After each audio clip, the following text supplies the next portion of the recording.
So today we'll be talking about the Holy Spirit and revival. Yan po yung ating mensahe ngayon. And I believe sa ating lahat, medyo hindi po tayo aware that when we talked about revival, ito po ay isang bagay po na kailangan po natin in the end times. Ito pong araw po natin, itong time po natin, ito po yung time, sabi nga, the end of the end times. Darating ng ating Panginoon. Ano po? Kaya napaka-importante na maintindihan natin yung pong revival na sinasabi. So, i-define lang po natin saglit. Ito po, revival, yan po yan, a return to life. A return to strength. A return to popularity or activity after a period of decline or inactivity. Yan po yung revival. So yan po yung inaasam po ng bawat isa kasi lahat po tayo ay may pinagdadaanan. Meron pong sometimes nasa zero ka. Diba ba? Diba? Nandun po tayo sa mga matitinding mga problema sa ating buhay. Kaya napaka-importante po yung revival na sinasabi. Kailangan po natin ito, mga kapatid. Maging bukang bibig po natin ito. Kasi without revival, there's no way for us to have yung tinatawag na breakthrough sa buhay po natin. Kaya inaasam po na, alam niyo po ba, di ba, ang sabi po ng Bible sa atin, delight yourself in the Lord and He's going to give you the desires of your heart. Ang desire ng puso natin, maging masagana ang buhay natin. Di ba? Abundant life dito sa mundo. Right? I mean, with all the things that are happening, sometimes napipil natin na, di ba, kung minsan nag-give up tayo. Kaya napaka-importante po yung word na revival. And another thing is, it's the act of bringing something back into use, attention or success, after it has been forgotten, lost, or weakened. A lot of times for us, di ba, na-feel nyo na ho ba yun na sometimes parang gusto mo na mag-give up? Totoo yan, di ba? Kasi nandito pa tayo sa mundo. Frail tayo, weak tayo. Di ba? Many times, marami tayong pagkukulang. And a lot of times sa atin, parang gusto mo nang mag-give up. Gusto mo nang hindi pumunta sa church. Di ba? Kung minsan, gusto mo nang, sabi, mawala na tayo dito sa mundo. Di ba? May ganon. Di ba? Marami tayong pinagdadaanan. Hindi nyo ba alam na hindi kayo lang yun? Pati po tayo lahat. Kasi kung pinagdadaanan ko, pinagdadaanan mo rin. Amen po ba yun? Kaya ito pong word po ng revival, it's a very, very important word na reminder sa atin. Di ba? Na dito po sa mundo, meron talagang problema, pero ang importante, tuloy-tuloy ka lang. Kaya po tayo may church. Para may makarinig tayo ng salita niya, para kahit papano, mabigyan ka ng encouragement. Mabigyan ka ng, mabuhayan ka ulit. Ha? Kaya po, habang pinapakinggan natin yung word na revival, it's my prayer na magkaroon ka ng revival. It's my prayer na magkaroon ang church ng revival. It's my prayer na magkaroon ng family natin ng revival. It's my prayer na ang business natin magkaroon ng revival. Alam niyo ho ba na ito pong revival, meron pong 4 na bagay na kailangan natin ng revival. 4 na bagay. Iba-ibang aspeto to na kailangan ng bawat isa ng revival. Una po, yung cultural or artistic. You need to have revival in your culture. It's a renewed interest or bringing back of a style, trend, or artistic form. Ang example dito, di ba yung fashion? Kailangan natin ng revival. Kung minsan nag-iiba po yung ating mga fashion. Hindi na tayong Maria Clara. Nag-iba ka na ngayon. Okay? That's a form of revival. Naiba ka na. Ang trend na ngayon, millennial. Ibang klase, may TikTok na. May Facebook na. Mayroon na tayong LED. Dati, ano pang nangyayari sa atin? Dati, nung nag-uumpisa kami, puro kwan lang. Puro yung may mistake pa. Ano naman doon, di ba? Pero ngayon, may revival na. Kaya, kailangan sa atin, sumusunod tayo doon kung ano yung ginagawa ng Panginoon sa atin. Okay? That's the second one, and this is very important, that's why we have a church, and that is our religion, or religious. A renewed Ayan, yan. Reawakening. Yan po yun. When it comes to religion, you need to have revival of faith or enthusiasm. Di ba? Kung minsan nawawalan na ba kayo ng joy? Nangyayari sa akin kaya yun? Parang ako lang yan. Okay. Di ba? Faith, enthusiasm, often involving public gatherings. Ang example, the town hosted a spiritual revival that drew large crowds. Kaya siguro pagka nakita na natin yung 3,000 tayo dito, parang napipil na siguro natin. Yung sinasabi po dito, na revival. Di ba? I mean, you know, ito, revival na to sa akin ha. Kasi dati, mga 10 years ago, pagka umambon lang, 10 na lang kami. Di ba? Ito po, tinding na ng mga bagyo na dumating, di ba? Nabaha tayo at lahat na. Praise God, nandito pa rin kayo. Marami pa rin tayo sa ating 10:30. O di ba? This is a form of revival sa atin. Right? When it comes to our finances sa church. Di ba? Medyo, dati nga mga 5,000 lang tayo. Ngayon kahit papano. Praise God, nababayaran natin yung renta ng church natin. Praise God, meron po tayong mga facility. And praise God, i-improve pa ni Lord yung ating finances. Bakit? Kasi mahal niya ang church. Mahal ni Lord ang church. Kaya hindi niya pababayaan to. Praise God, kasama kayo doon. Kasama tayo lahat doon. Amen po ba yun? Right? Kaya tuloy-tuloy po tayo na ginagawa natin. Right? Yung udyok ng ating puso. And another kind of revival is sa medical. Diba? Alam niyo ba na that is also a part of revival? Kasi kung minsan pag binanggit natin yung revival, parang sa church lang ang setting. Kasi nga sa church lang napapakinggan ang word na revival. Tama po ba yun? Hindi niyo ba alam pati sa medical? Kailangan natin yung word na revival. The act of restoring someone to life or consciousness, revival ang word dun. Ang tawag dyan, revive ka. Witness na ba kayo ng naghihingalo, tapos biglang resuscitate na gano'n? CPR na gano'n? Tapos biglang nagkakaroon ng buhay, gano'n po yun. Yun po yung sinasabi dito na parang mawawalan ka na ng hininga, bigla ka nagkaroon ng hininga. Alam niyo ba, gano'n din namang nangyayari sa buhay natin? Biglang, dahil sa problema, pero bigla kang tinouch ni Lord dahil tinawag mo ang banal na Espiritu. Bigla kang na-revive ngayon. Bigla kang nagkaroon ulit ng joy. Bigla kang ulit nagkaroon ng enthusiasm. Bigla kang nagkaroon ulit ng excitement. That's a revival. Kaya ito po parang hinahambing sa atin. Diba? Yung pong nare-resuscitate. Diba? That will come to life again.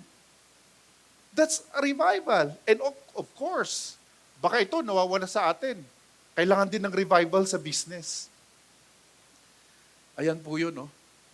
Economic and business. Akala mo, sa business, hindi part ng spiritual. Spiritual din yun, kapatid. You could just imagine, kung wala na tayong pera, di wala na tayo dito, wala tayong bang renta. Amen po ba yun? Kaya, spiritual din ang pera. Spiritual din ang business mo, ang work mo. Kaya, ipag-pray natin. Alam niyo po, Proverbs 16:13, ang sabi niya, commit to the Lord whatever you do, and your plans will succeed.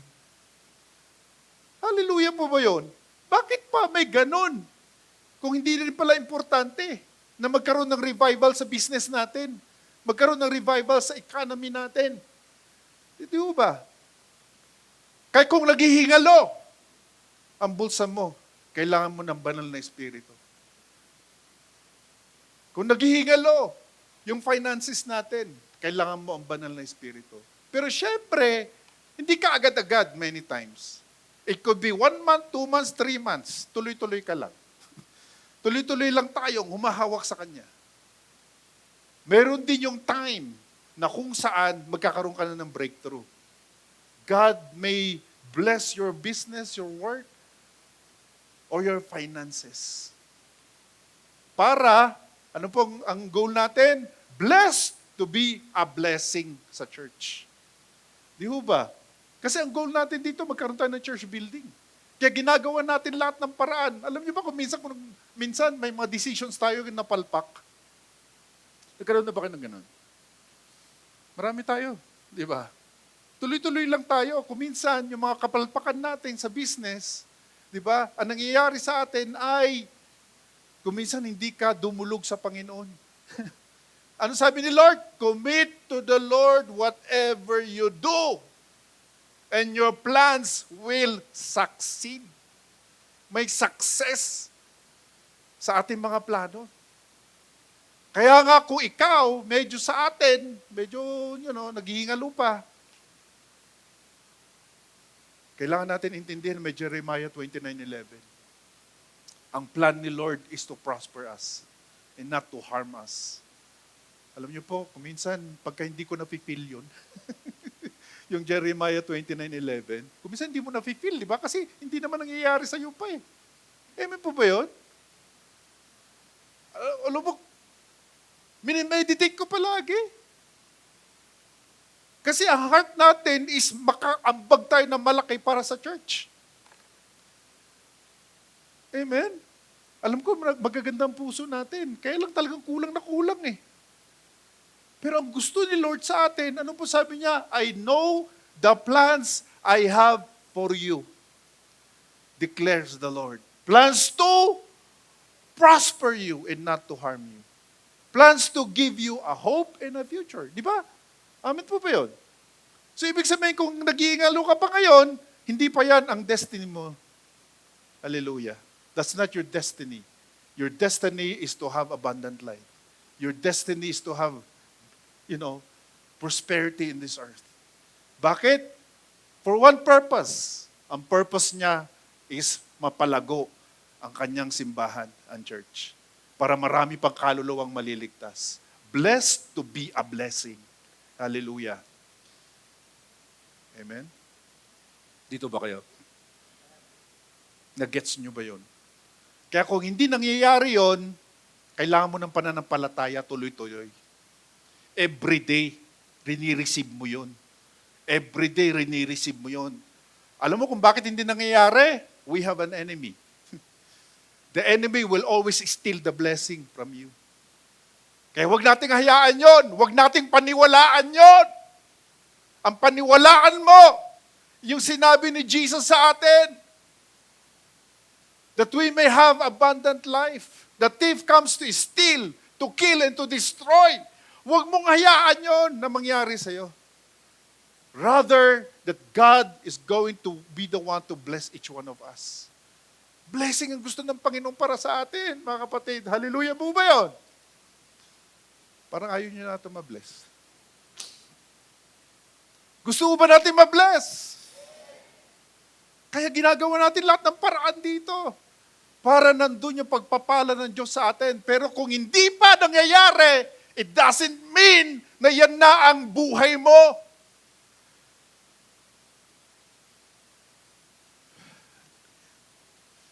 Dito ba kayo?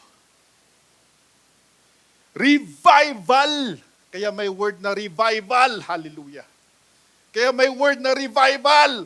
Kasi yun ang heart ni Lord para sa ating lahat. Kasi kung hindi pala yan ang heart ni Lord, di ba? Sa atin, hindi dapat wala ng revival, hindi na dapat natin inaasam. Kung naghihingalo ka, o di matuluyan ka na lang. Kung wala na palang revival, kung tatlo na lang tayo dito, di tatlo ka na lang forever, wala nang revival. Kung ang mga hindi pa nakakilala kay Lord, hindi rin pala makakakilala kay Lord, o di wala nang kwenta ang revival. Kaya tayo may revival, no word. Yung finances mo, naghihingalo,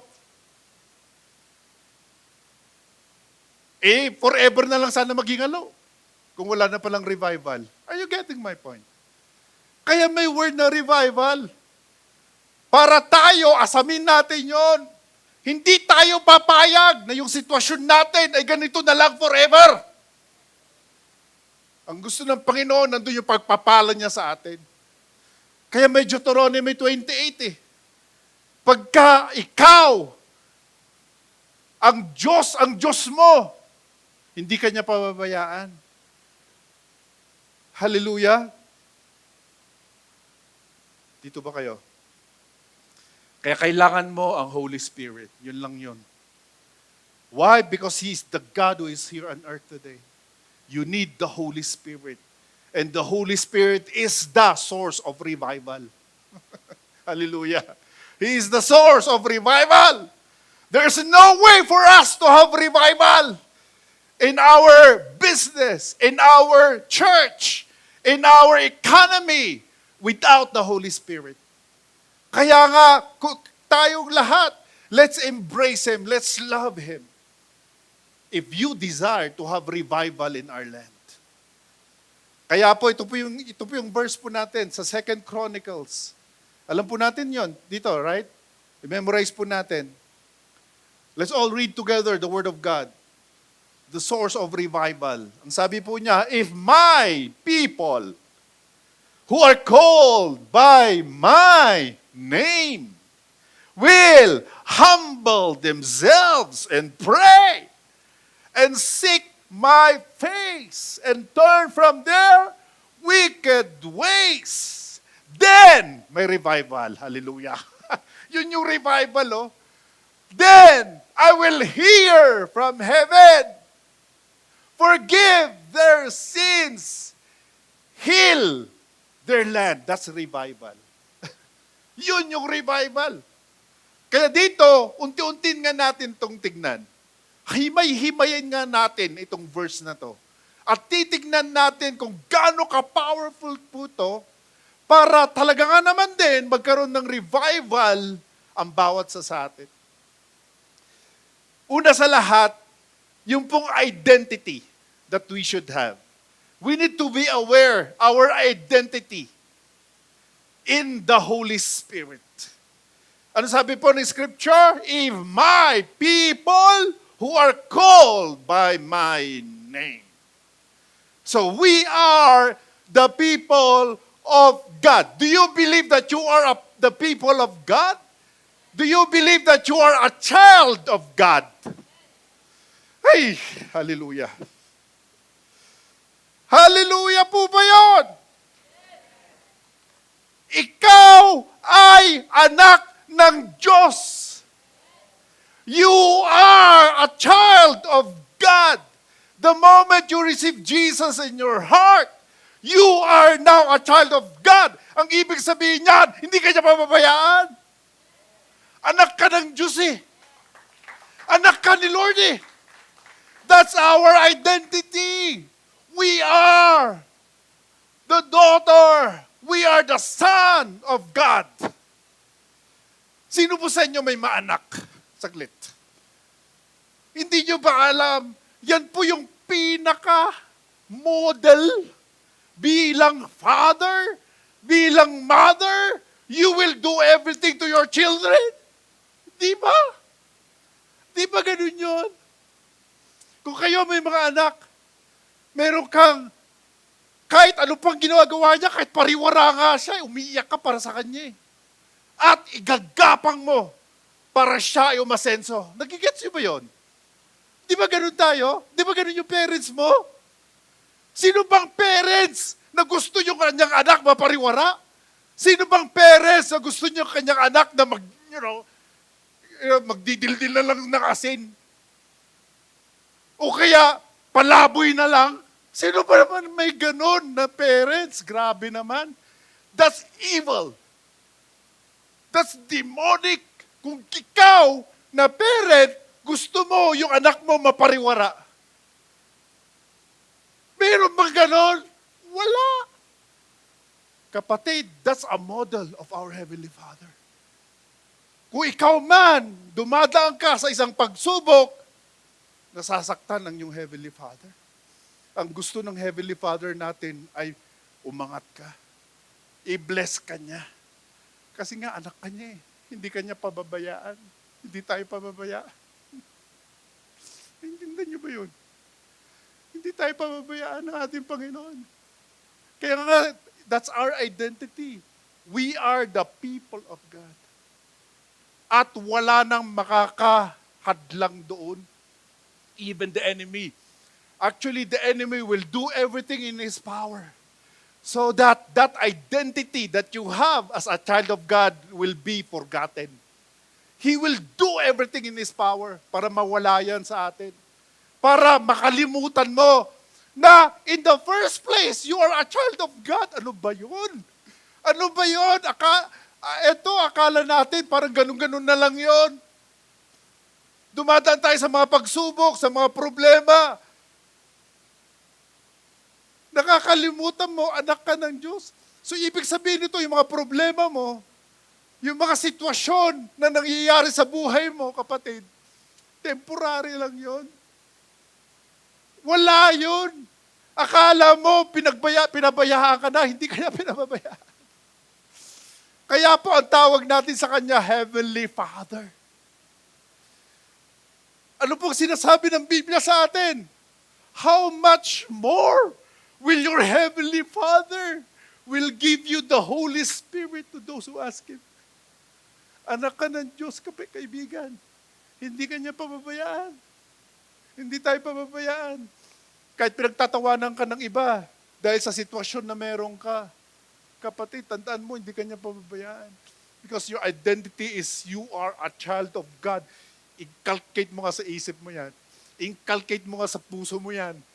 Ito, nagigingalo ako, pero hindi ako pababayaan ni Lord. Ako ngayon, may pagsubok, pero hindi ako pababayaan ni Lord.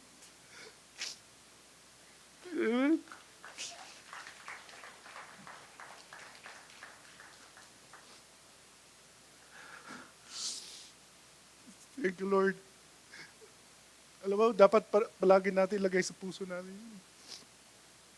Kasi pagka dumadaan ka sa isang sitwasyon sa buhay mo, nakakalimutan mo yun eh. Kaya nga, ang banal na Espiritu, siya yung magre-remind sa'yo. Kaya pagka mahalin mo ang banal na Espiritu, sisiguraduhin ko sa'yo,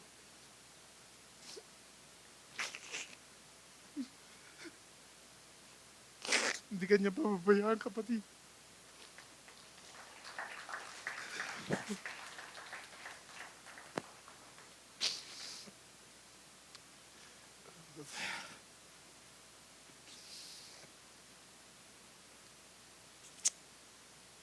Our identity in the Holy Spirit.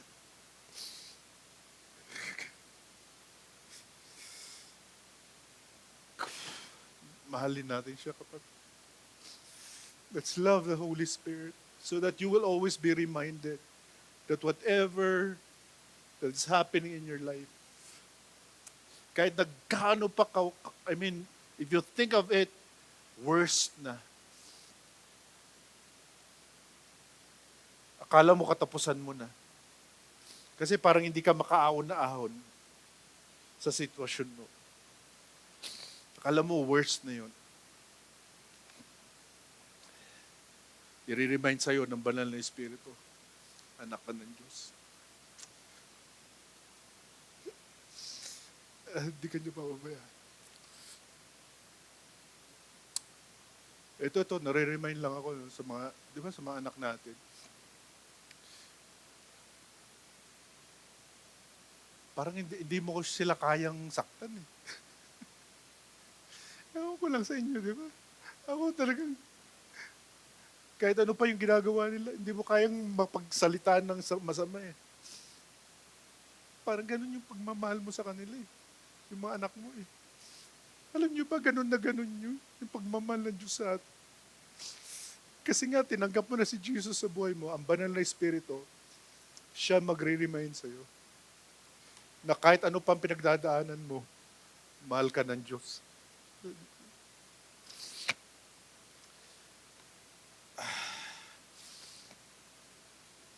Our identity in the Spirit.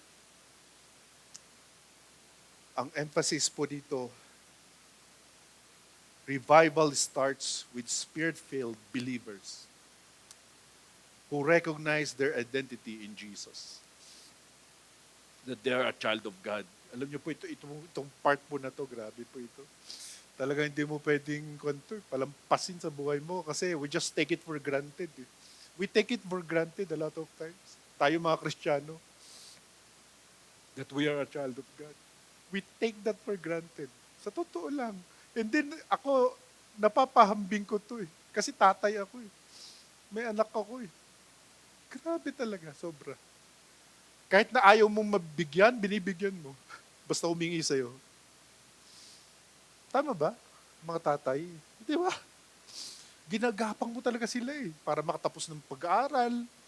Di ba? Para maging maganda ang buhay nila. Di ba? Kahit ano pang ginawa nila sa'yo bilang parent, grabe. Gagawin mo lahat para mapaganda ang buhay nila. Kaya parang iniisip nila, para mapaganda ang buhay niya. Kaya ayaw mo magka-boyfriend. Diba? Ayaw magka-girlfriend. Ayaw mo magkaroon siya ng relationship sa hindi pa siya nakatapos. Makatapos ka muna. Kahit na medyo galit na galit yung nanay, yung tatay. Pero sa puso nila, sa grabe. Kung alam lang kung ano yung iniisip ng nanay at tatay para sa parents, grabe. You cannot even describe in words kung gaano katindi ang pagmamahal ng parents sa kanyang mga anak. Binabanggit ko yon kasi ganun yung pagmamahal ko sa mga anak ko eh. Binabanggit ko yon kasi gusto kong madikit mo yung pagmamahal ng Diyos sa iyo. Kaya ginawa kanyang anak, grabe.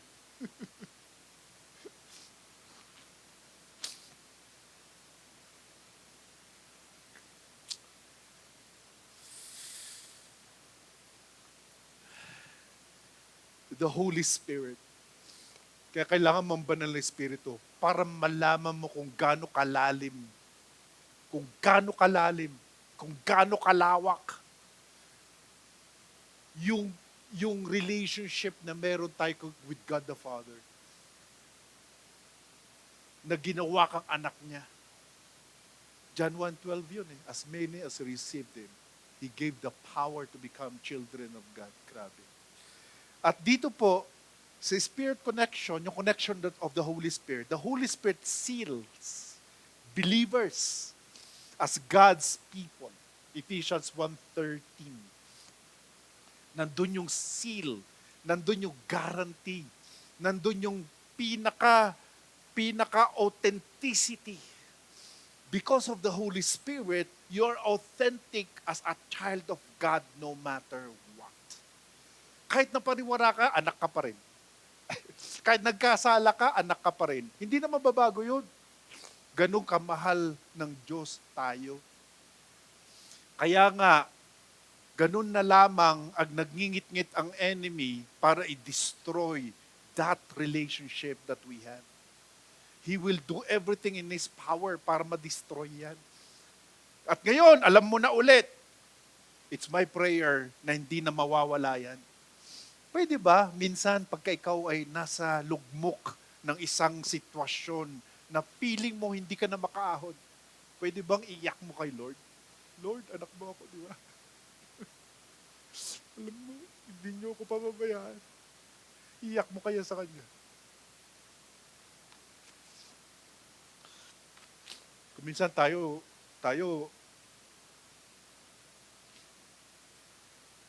nag-give up na lang eh. Hindi yun ang solution eh. Yung pag-give up mo, hindi yun ang solution eh.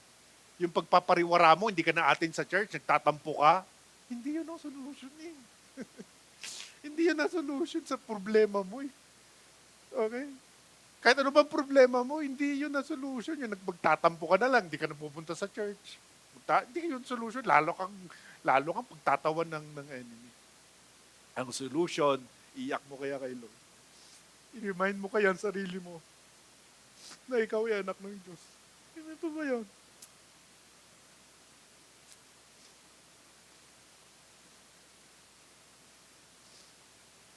You should begin each day declaring who you are in Christ.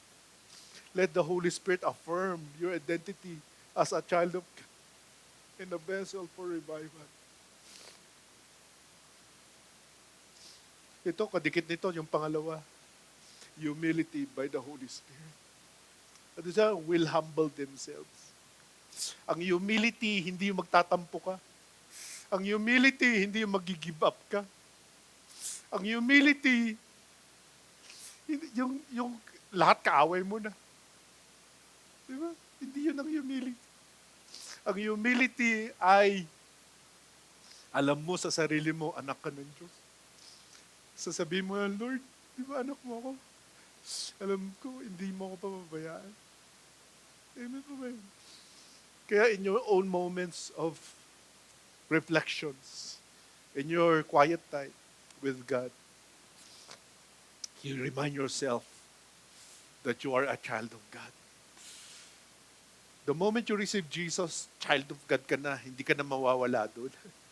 At ang Holy Spirit, ina-affirm niya palagi yan sa iyo. Right? Kaya ang humility, hindi yung magtatampo ka. Yung kagaya ng nabanggit ko, hindi ka na-attend sa church. Kagalit mo na lahat.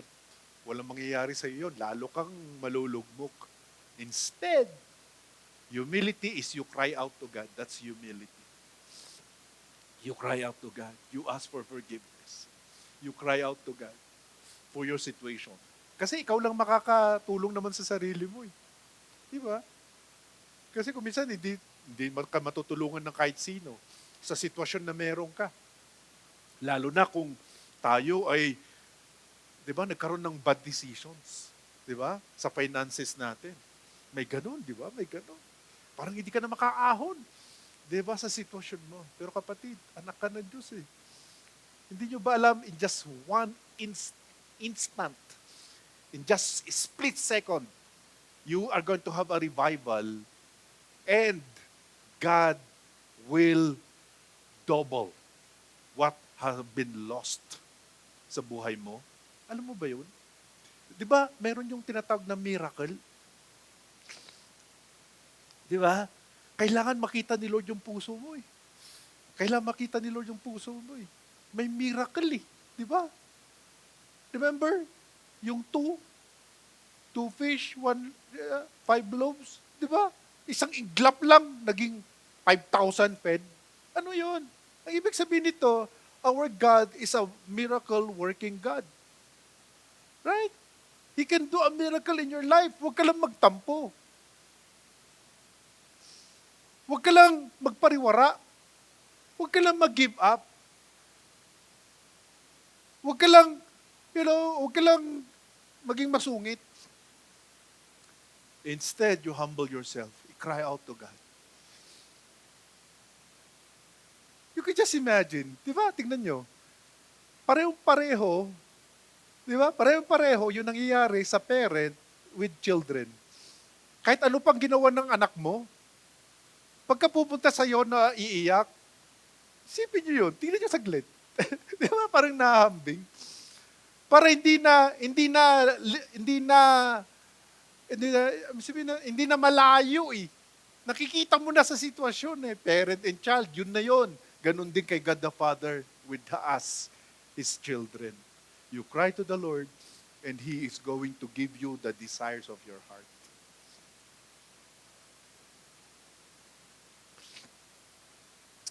What is humility in the Holy Spirit?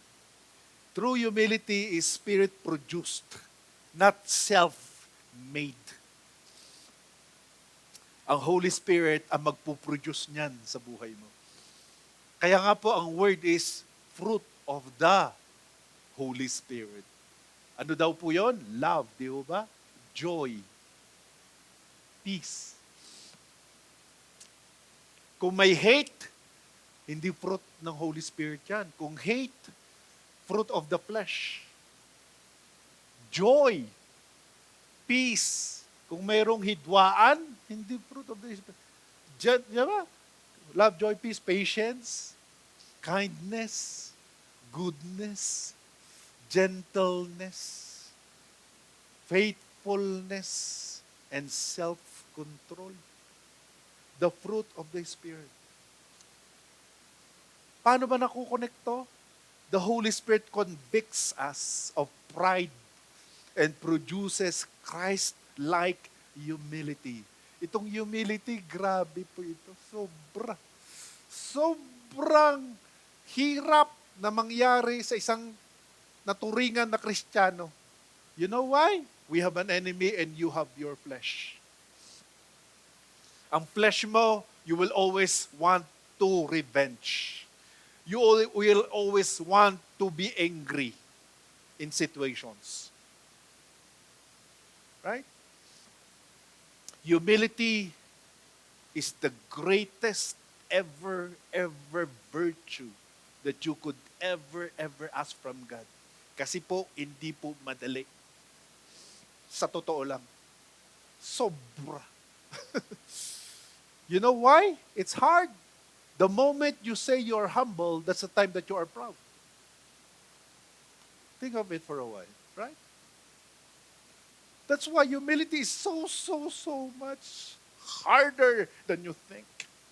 That's why the Bible tells us if you desire to have revival in your life, in your finances, in your church, in whatever area of your life, learn to have that humility in your life. That's why it's commanded in that revival verse. If my people who are called will humble themselves. Hallelujah. Pwede ba? Let's make that as our mark as a Christian. Humility. Hayaan mo na, ikaw ay naloko. Huwag lang ikaw yung nanloko. Hayaan mo na, ikaw yung nagulangan.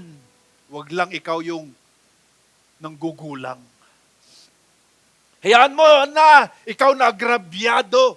Huwag lang ikaw nag-aagrabyado. Hayaan mo na. Hayaan mo na, panalo na siya. Okay, nanalo na. Ang importante man, ikaw, you have treaded the path of humility. And that is the very trait of our Lord Jesus Christ. Remember when he was about to be crucified, in the 7 last words, he said these words, Father, forgive them, for they do not know what they are doing. The same thing, the same words supposed to be for each one of us Christians. Father, forgive this person, for they do not know what they're doing. Instead of fighting back, instead of revenge, instead of tooth for tooth, eye for an eye, when they slap you to your right cheek, give them your left as well. Wow. What a humility. Right? Humility. Kapatid, bago man dumating si Lord, sana magbago na tayo lahat. Learn the path of humility. Hindi kailangan ikaw manalo. Importante, nag-portray ka ng humility. Hallelujah. And lastly, siguro last na muna. Na-excite pa ako. Napakadami nating titignan dito sa napakagandang verse na to. Kasi ang goal ni Lord para sa atin ay magkaroon ng revival. Magkaroon ng revival sa lahat ng aspeto ng buhay natin. And pray. Hallelujah. And pray. Humble themselves and pray. Prayer in the Holy Spirit. The emphasis, Spirit-led prayer is powerful, passionate, and effective. So, what are you going to do? When you pray the Lord's Prayer, you need to ask the Holy Spirit to help you to pray. Because we do not know how to pray as we ought. But the Holy Spirit will help us in our weaknesses. For we do not know what to pray. How many of you know how to pray? Hindi nga kayo nagpipray, right? Kung minsan, nakakalimutan mo na nga eh. Bago ka kumain, halos doon ka na lang faithful to pray. Faithful to pray before your meal, before breakfast, before lunch, before dinner. Kasi doon ka na lang nagpipray. Why? Because we are not asking the Holy Spirit to help us to pray. Romans 8:26 po yun. Right? Yan po yun. The Spirit helps us in our weakness. The Spirit, the Holy Spirit Himself intercedes for us. So what are you going to do? You ask the Holy Spirit, help me to pray. Yun po yung kataga mo. Right? Ang problema, hindi natin kakilala ang banal na Espiritu. Hindi natin siya kinakausap. Hindi tayo nagpe-fellowship. So beginning today, it's my prayer that you are going to fellowship with the Holy Spirit so that He's going to help you to pray. Kasi itong pray na to, hindi to pray lang. You need to pray by the Holy Spirit. Do not pray by the flesh. Hindi galing ng salita ito. Hindi galing ng mga words mo, articulate man, or maganda yung grammar mo na binanggit mo yung mga prayer na yon. At lahat na lang tinawag mo. Hindi po ganun eh. Ang prayer is by the Holy Spirit. Kahit na isang word nga lang sinabi mo, prayer na siya eh. Right? If it's by the Holy Spirit. Kasi ang lahat ng ginagawa natin sa Christian life without the Holy Spirit is useless. It should always be by the Holy Spirit. Not by might, nor by power, but by the Holy Spirit. Set aside intentional time for Spirit-led prayer. Let Him guide your intercession, especially for the church and the nation. Siguro maganda rin po tayo, whenever we come, before we come to the church. Napakaganda, no?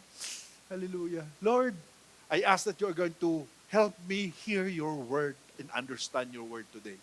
Lord, I have come to this church today, this Sunday. God, prayerfully, Lord, that you are going to grant the desires of my heart. Yeah? That you are going to have breakthrough in my life, oh Lord. I mean, siguro maganda po naman po ang bibig po natin yon whenever we come to the church. Before you come here, napakaganda po na mabanggit po natin yung mga yan. And then, seeking God's face and seek my face. Nakita nyo na po, humble themselves, pray, seek my face. Ang emphasis, revival isn't just about God's hand, what He does, but His face of who He is. Kaya po yun ang ginawa natin kanina, di ba? Nag-worship po tayo. Ang galing po ng mga worship team natin, di ba? Di ba? Nag-worship po tayo kay Lord. Pero syempre, yung mind mo napaka-importante. Yung mind mo. Hindi pwedeng napapariwara. Hindi pwedeng kung ano-anong mga nakikita mo. Diba? Yung mga papupunahin mo. Ay, bakit may tulo na naman? O, diba? Imbis na nag-worship ka na eh. Hayaan mo na tulong. Matulungan ka na. Wala namang mangyayari. Diba? Amen? Kahit na dito, mawisik-wisikan ka na dito. Importante, nakafocus ka sa Kanya. Lord, I worship you. Seeking the face of God. Diba? Alam mo, whenever we worship here, when we sing songs, huwag ka na ma-distract. Nagpunta ka dito to worship, di ba? Amen po ba yun? Huwag ka na ma-distract kahit ano pa ng mga nakikita mo. Di ba? Kung minsan pinapadaan dyan sa harapan mo. Yung, alam mo, na-late siya, di ba? Anong gagawin mo? Basta mag-worship ko na lang, Lord. Hallelujah. Magpikit ka kasi ng mata. Pa nag-worship po tayo. Seeking the face of God. Very important sa atin. Right? Huwag tayo ma-distract. Kasi kung minsan nadidistract tayo sa mata natin eh. Huwag tayong ganun. Kung nadidistract ka, magpikit ka na lang. Oh, Lord God, I love you. Diba? Nag-date po ako para worship God. Diba? Remember, our Father is seeking for those who are going to worship Him. Kaya ikaw yun. Kaya nandito ka. Walang aksidente, nandito ka. Dinala ka ni Lord dito for that purpose. Para to seek His face. And then, syempre, eto na. Lahat na tayo nagkasala, right? From time to time, nagkakasala tayo. So, from time to time, di ba, nagiging impatient tayo, right?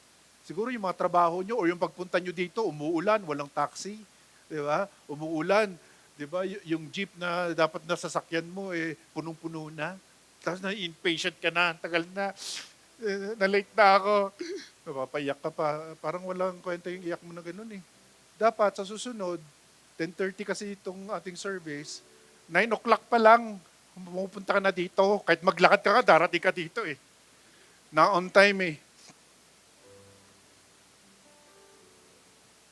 Kasi ang purpose mo to seek God's face. Diba? You come here to this church to seek God's face. Right? Kaya hindi ka magpapalate. Hallelujah. Amen. Sa next Sunday, hindi ako magpapalate. Hallelujah. Amen. Lord, help me. Lord. Isipin mo na lang, 9 o'clock ang service natin. Para 8 o'clock pa lang, bis na bis ka na. 9:10, nandito ko na. Pero huwag ka ma-distract kasi hindi pa nag-uumpisa. Dito ka muna, umupo ka muna dyan sa harapan. Mag-pray ka kay Lord. At least, marami ka nang nangyari sa service mo. So umagang ito ng Sunday, marami nang nangyari sa'yo. Kasi nag-pray ka dito. Imbis na makipag-usap ka doon, wala akong magawa eh. Di ba? Ano ba dito? Dito ko na lang, walang tao dito. You just be with God. Wala na magdidistract. Alimbawa, may mga nagpa-practice pa dito, hayaan mo lang mag-practice. Just be with God. Right? Kasi hindi mo magagawa yun sa bahay. Ang dami mong iniisip doon, mga labahan, mga natuluan doon, di ba? Di ba? Ang dumi, di ba? Mga alikabok, ang dami mo naiisip doon. Punta ka dito sa church, wala kang alikabok dito. Okay? Pagka mayroong nagpa-practice dito, hayaan mo, dang ka lang. Umupo ka lang dyan, sa tabi dito. Habang nagpa-practice sila, hindi ka papakialaman. It's just between you and God. Seeking the face of God. At least, napakaganda, napakadami mo. Prepared yung puso mo for the worship. Whoa! This is going to be the greatest Sunday that you have ever had in your lifetime. Bakit? Kasi hindi mo pa ginawa. Baka pwede naman, next Sunday. Amen? Tingnan mo yung katabi mo. Okay na yon. Okay, so yun po yung gagawin natin. Amen? Maaga tayo dito, lahat tayo nandito na, hallelujah, 9 o'clock pa lang, nandiyan ka na. Oh, hallelujah, amen. I've come here to worship the Lord. I want, Lord, to seek your face. I want to have devotion with you, Lord God. Kaya ka nandito. And then, siyempre, malay mo, yun na pala hinahanap ni Lord sa'yo. Malay mo, yun ang hinahanap ni Lord sa'yo. Dahil nandito ka ng 9:30 ng morning, nandiyan ka lang. It's just between you and God. Ba't dito ko lang sinasabi? Dito rin, pwede rin dito. It's just between you and the Lord. Seeking the face of God. And revival. Malay mo, yun na lang pala ang kailangan mo para magkaroon ka na ng breakthrough. Malay mo, yun na yun. Dahil nandito ko lang na maaga, para na-please si Lord sa'yo. Nakita ka niya, uy, itong anak ko na to, grabe. Ay, sige nga, pagpalain ko na nga. Who will never know? Who will know? That is going to happen to you. Amen po ba yun? Praise God. Sa next Sunday, merong kakaibang mangyayari dito. Amen? Amen ba? May mag-accept ba ng challenge na yon? Let's do that, di ba? Amen. Hindi ako nagbibiro. Hindi lang ako nagsasalita dito para ma-preach lang tayo. Kundi pag ma-preach tayo lahat. Okay, just come here and they just seeking the face of God. Hallelujah. Turning from sin. Turn from their wicked ways. Ang ganda ho nito. Yeah?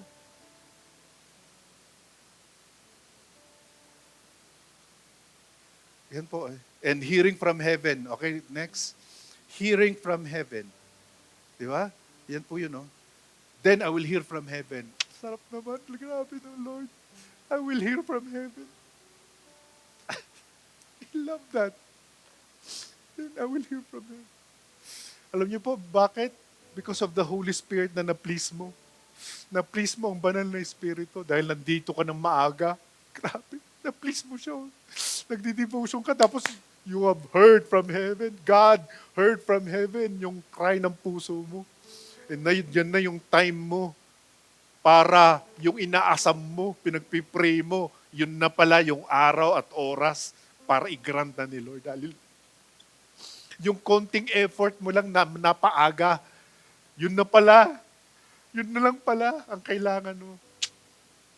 Sana wag niyo i-miss. I will hear from heaven. The Spirit makes us confident that God hears and responds to us. And syempre, ang last, healing the land.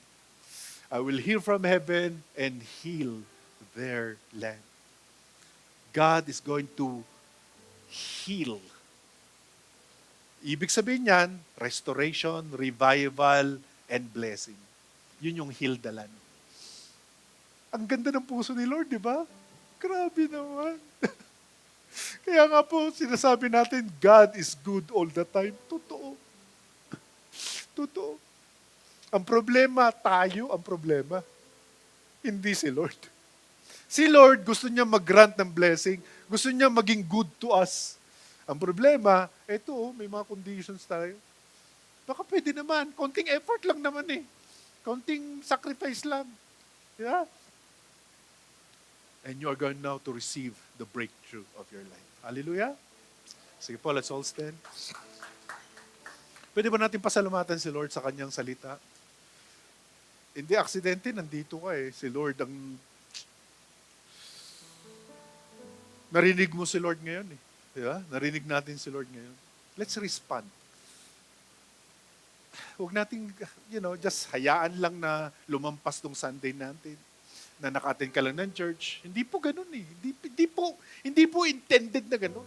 Na umattend ka lang sa church dahil, di ba, religiously, religion kasi. Hindi po ganun eh. Ang church talaga, you worship the Lord, you hear God's word. Si Lord ang maririnig mo from His word. Parang nagpe-penetrate sa puso mo. Na this might be the day na pinagpipray mo that God is going to do a miracle in your life.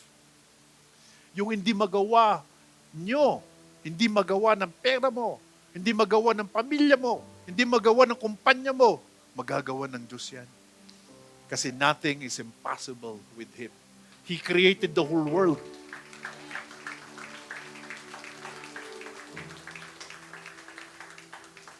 Meron bang imposible sa Diyos? He created the world. He created us. Meron bang imposible sa Kanya? He created the galaxies, the universe. Ano ka ba? He created the seas. Lahat ng nakikita mo, create ng God. Lahat ng hindi mo nakikita, create na God. Meron ba siyang imposible? Ano ba? Ano ka ba? Ano ba? Walang imposible sa Diyos. All we have to do is to come to Him. Just as you are. Huwag ka na mag-pretend.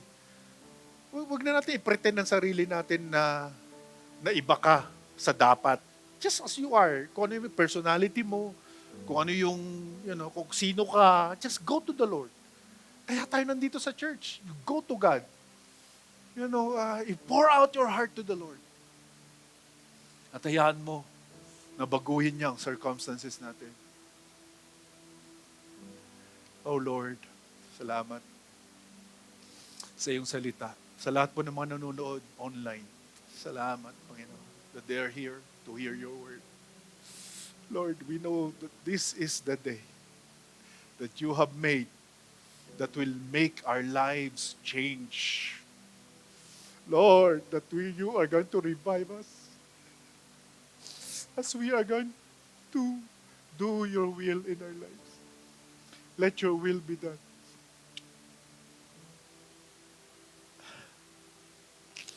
Let your will be done, Lord.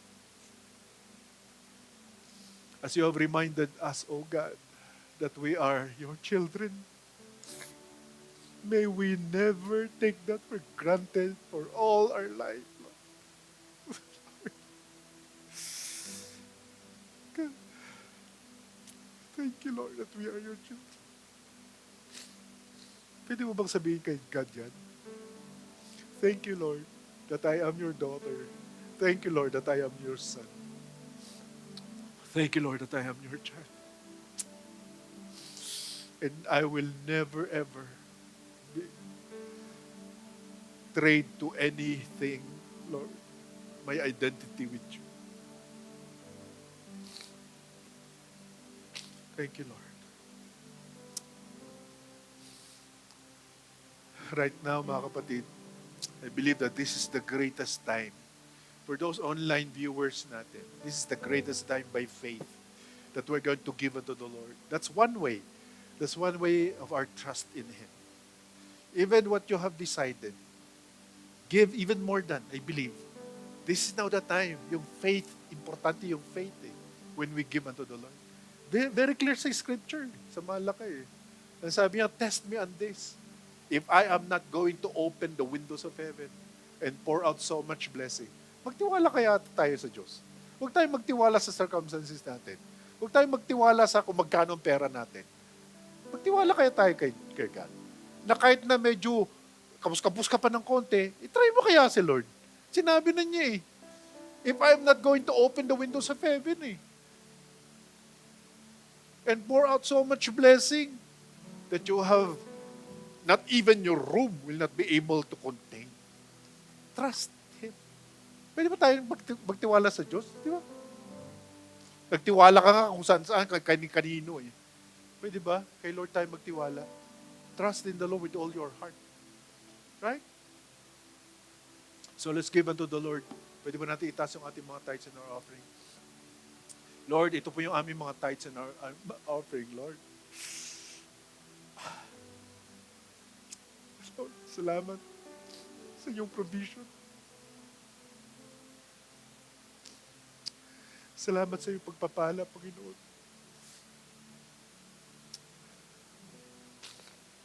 As we give our tithes and our offering, Lord, it's a form of worship. We want to worship you, Lord. We want to trust you in our finances. We want to give our tithes and our offering, Lord.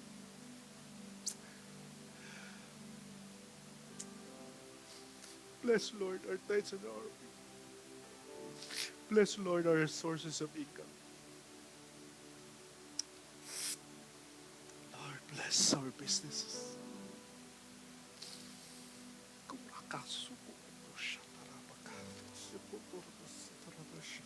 Miracle, Lord. Miracle happen. As we obey you, Lord, in our tithes and our offering. For those online, salamat sa inyong pagbibigay. Pagpalay ka ng Panginoon. Thank you, Lord.